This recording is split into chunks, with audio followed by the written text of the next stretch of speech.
आशा करता हूँ आप सब बहुत अच्छे होंगे। मेरा नाम है सिद्धांत अग्निहोत्री। स्टडी क्लोज पे आपका बहुत बहुत स्वागत है। देखो, दुनिया में रिसेशन आने वाला है और भारत को तैयार रहना चाहिए। टाइम्स ऑफ इंडिया का बहुत ही अच्छा आर्टिकल है, तो मैं इसमें बताऊंगा। हम रिसेशन की बात कर ही चुके हैं, बट फिर से करेंगे। ग्लोबल रिसेशन आ रहा है, समझो, और भारत को इस टाइफून से निपटना पड़ेगा। हालांकि अभी एक रिपोर्ट आई थी कि भारत में 0% है। मैं इसको बिल्कुल नहीं मानता। ये रिपोर्ट आई थी कि भारत में 0% चांसेस है कि रिसेशन भारत को हिट करेगा। 0% नहीं, कम है, लेकिन 0% तो कुछ ज़्यादा ही हो गया। आत्मविश्वासी होना चाहिए, बट इतना भी ज़्यादा नहीं। चाइना में 85 और बाकी और भी रिपोर्ट्स थी, मतलब बाकी जगह पे ज़्यादा चांसेस है, भारत में कम है। देखिए, भारत में कम क्यों है? पहली बात, भारत की जो मॉनेटरी पॉलिसी है ना, बहुत ही सही रहती है। भारत फर्जी में, देखिए, आप अमेरिका को देखो, चाइना को देखो, तो ये क्या करते हैं ना, यहां पे लोगों की सेविंग्स की आदत नहीं है। और अभी चाइना में, कल मैंने एक लेक्चर लिया था कि चाइनीज इकोनॉमी कोलैप्स हो जाएगी, वो हो गई है। आप देखिएगा, ग्रोथ रेट एकदम नीचे जा रही है और इनका रियल एस्टेट सेक्टर खत्म हो रहा है, क्योंकि वही इनकी सेविंग्स की आदत नहीं है। और जहां पे सेविंग्स की आदत नहीं होती, वहां पे आपको जाना ही है नीचे एक ना एक टाइम पे। अमेरिका में भी यही हमको देखने को मिलता है, ठीक है। इनकम ज्यादा है, हालांकि इनकी इनकम ज्यादा है। अमेरिका में भी यही देखने को मिलता है। भारत में लोग सेव करते हैं, लोगों की सेविंग्स की आदत है।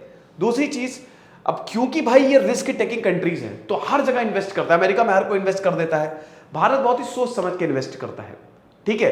भारत की फॉरेन पॉलिसी भी काफी बढ़िया रहती है। और भारत इन्फ्लेशन, क्योंकि मैंने बताया कि मॉनेटरी पॉलिसी की वजह से भारत का इन्फ्लेशन जो है वो काफी कंट्रोल में रहता। अभी महंगाई तो पूरी दुनिया में है, लेकिन कंपेरेटिवली देखो तो भारत ने काफी हद तक कंट्रोल किया हुआ है। टैक्स कलेक्शन भारत के अच्छे खासे हैं।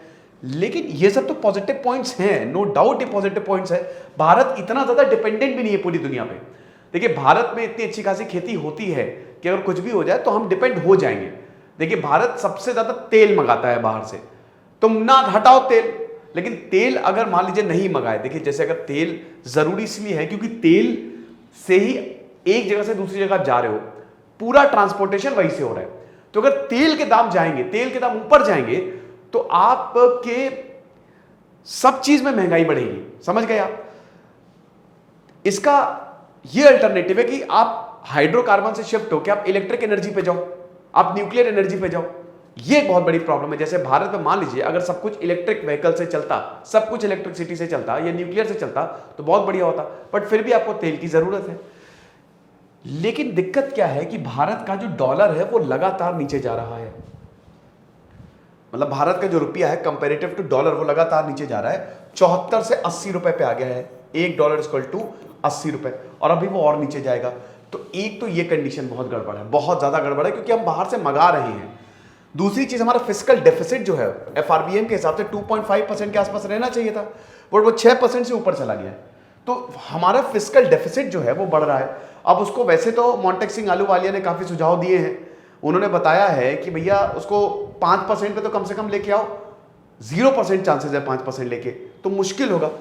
फिर उसके बाद हम इन्वेस्टमेंट कर रहे हैं, हमारा पैसा लग रहा है। क्लाइमेट चेंज से लड़ना है आपको। क्लाइमेट चेंज आप देख ही रहे हो, कितनी गर्मी पड़ी इस बार मार्च अप्रैल में। फिर उसके बाद आपको डिफेंस पे इन्वेस्टमेंट करना है।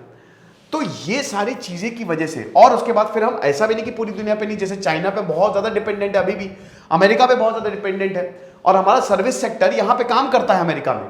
तो अमेरिका में क्योंकि भैया देखो 9% से ऊपर चला गया है, ठीक है, वहां पे जो इन्फ्लेशन है वो रिकॉर्ड हाई पे है, तो अमेरिका में तो आने ही आएगा ही, समझ लो। पूरी दुनिया की आर्थिक हालात जो है बहुत ही खस्ता है। लेकिन भारत कितना ज्यादा उससे इफेक्ट होगा ये देखने वाली बात है।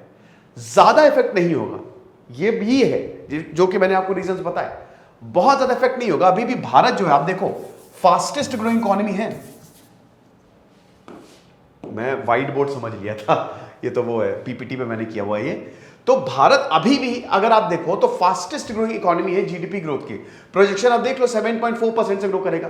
बाकी जितने भी देश हैं भाई, चाइना में तो 3.3% से ग्रो करेगा।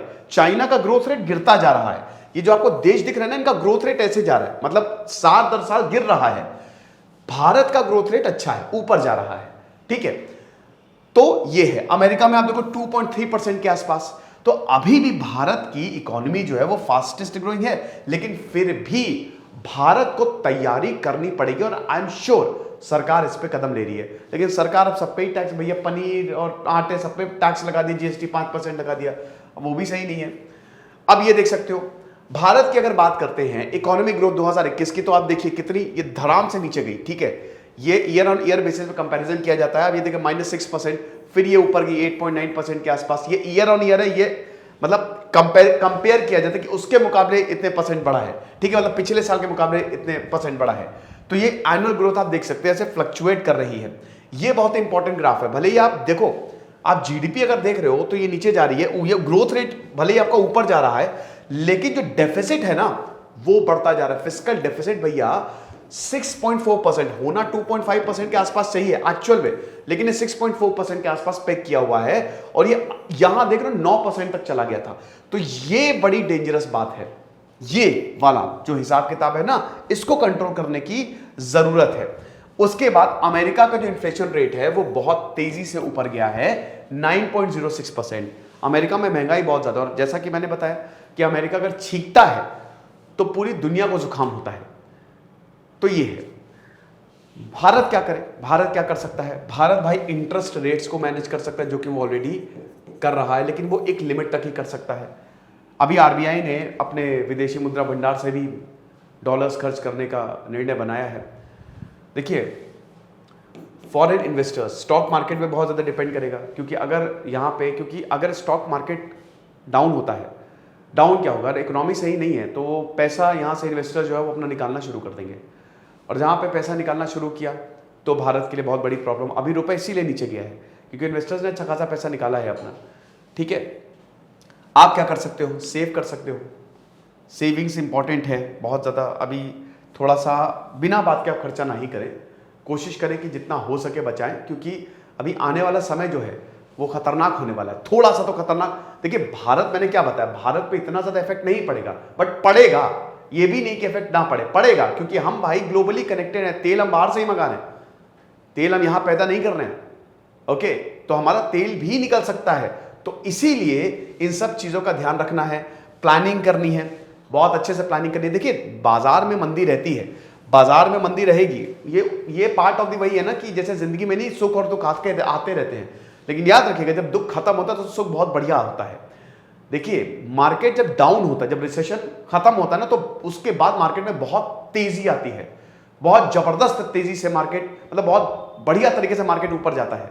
और ये सब में होता है, हर चीज में आपको तेजी देखने को मिलेगी। तो ऐसा भी नहीं कि हमेशा रहने वाला है या बहुत ही बुरे हालात। लेकिन हाँ, चाइना का रियल एस्टेट क्राइसिस, फिर उसके बाद अमेरिका में जो इन्फ्लेशन है, फेड इंटरेस्ट रेट भैया उन्होंने बहुत मतलब बढ़ाते ही जा रहे हैं वो। तो इसीलिए हमको तैयार रहना पड़ेगा ग्लोबल रिसेशन के लिए, और आपको भी तैयार रहना पड़ेगा, ओके। ये लेक्चर था, आई होप आपको पसंद आया होगा। हमारा टाइम मैनेजमेंट का कोर्स जो है, रिसेशन आ रहा है तो भैया हमने इसका बहुत सस्ता दाम रखा हुआ है। तो कल 5 बजे से क्लासेस शुरू होंगी, ठीक है। आज 12 बजे सेल खत्म हो जाएगी, तो इसीलिए कोर्सेज को जरूर अवेल करें। पर्सनालिटी ग्रोथ का भी अगर आपको कोर्स लेना है तो हमने इसको कंबाइन कर दिया है, टाइम मैनेजमेंट और पर्सनालिटी ग्रोथ, तो दोनों को ही आप ले सकते हैं। पर्सनालिटी ग्रोथ आपको रिकॉर्डेड मिलेगा। टेलीग्राम ग्रुप को आपको ज्वाइन करना है, टेलीग्राम ग्रुप हमने बता दिया है, वैसे आप पे भी आप ज्वाइन कर सकते हो, लगातार नोटिफिकेशन भेज रहे हैं। नहीं अगर आप कर पा रहे हो तो आप इन नंबर पे व्हाट्सएप कर दो अपनी रिसीट के साथ, पेमेंट रिसीट अगर आप नहीं भेजोगे तो हम आपको टेलीग्राम ग्रुप का लिंक नहीं देंगे। तो यहाँ पे आप व्हाट्सएप कर दो, आपको बहुत ज्यादा फायदा होगा। कुछ रहिए, पढ़ते रहिए। दिस इज सिद्धांत अग्निहोत्री साइनिंग ऑफ।